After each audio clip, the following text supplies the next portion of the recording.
Madam काय सांगाल की आज तुम्ही कारवाई केली नेमकी काय कारवाई आहे आणि किती लोकांना ताब्यात घेतली?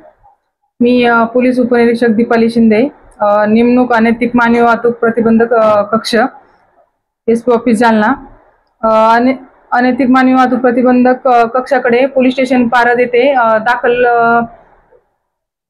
एक गुन्हा आमच्याकडे तपासावर होता। सदर गुन्हा हा 2024 मध्ये दाखल होता।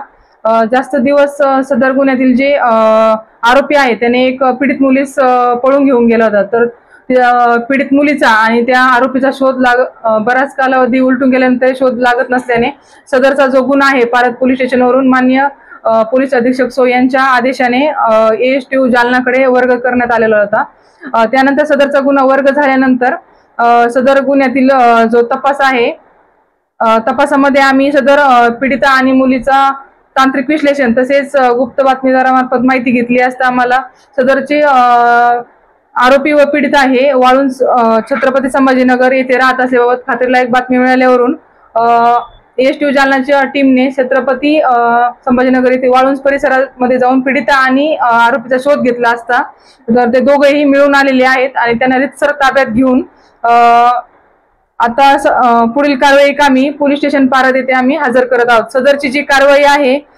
माननीय पोलीस अधीक्षक सो अजय कुमार बंसल सर, माननीय अप्पर पोलीस अधीक्षक सो आयुष नोपानी सर, माननीय SG Pol sir Anant Kulkarni sir आणि माननीय पोलीस निरीक्षक पंकज जाधव सर LCB, तसेच ASTU जालनाची जी टीम आहे सर्व पोपनी गवळी सर, परत Joshi sir, police head constable Krishna Dethe, Sagar Baviskar, Sangeeta Chavan, Pushpa Kharatmal, Aarti Sable, Renuka Rathod तसेच चालक संजय कुलकर्णी यांनी एकत्रितरित्या पार पाडलेली आहे।